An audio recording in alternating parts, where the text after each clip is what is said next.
हे अत्यंत दुर्दैवी घटना ही सकाळी 4 वाजता पहाटे अशा प्रकारे चाकूनी वार करण्यात आले। खरं तर अशी घटना पहिली कधी घडलेली नाही।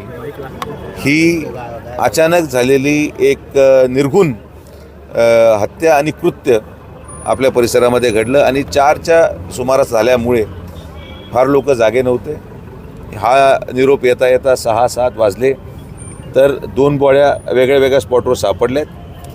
एक आता आमच्या प्रवरा मेडिकलला उपचार घेतोय, तो धोक्यातून बाहेर यावा कदाचित ही अपेक्षा अजून मला माहीत नाही, डॉक्टरांशी मी बोललो नाही। पण हे जे 2 लोक CCTVवर दिसतात, ज्या पद्धतीने हे कृत्य झालेलं आहे आणि परत एकदा तोच मुद्दा ऐरणीवर आला जो मी माझ्या वक्तव्याने बोललो की शिर्डीमध्ये हे जे मोफत अन्नछत्र यामुळे वाढती गुन्हेगारी आणि यामुळे हे जे बाहेरचे लोक आलेले असावेत रोजगाराच्या माध्यमातून किंवा या सगळ्या प्रक्रियेच्या माध्यमातून जे शिर्डी मोफत करून ठेवलेली आहे त्याच्या माध्यमातून आजचा हा दिवस यावा ही दुर्दैवी बाब आहे। आणि ही आमची मागणी आज त्या ठिकाणी कदाचित महाराष्ट्राला कळेल की आम्ही जे बोललो होतो ते कोणत्या उद्देशाने बोललो होतो।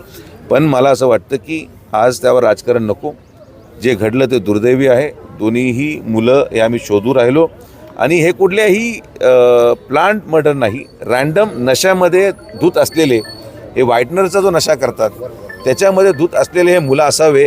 कारण की रस्त्या चालतात 3 वेगळ्या वेगळ्या लोकेशनला जो सापडला त्याला मारून त्याच्या खिशातून पैसे काढण्याचं जे कृत्य झालेलं आहे यामध्ये मला वाटत नाही की कुठलं याला जाती किंवा धर्माचा रंग असेल।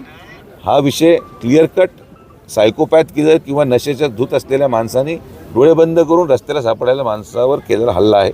मला विश्वास आहे की दुपारपर्यंत हे दोन्हीही आरोपी आपल्या ताब्यात असतील आणि यासाठी पोलीस प्रशासन काम करायला तयार आहे।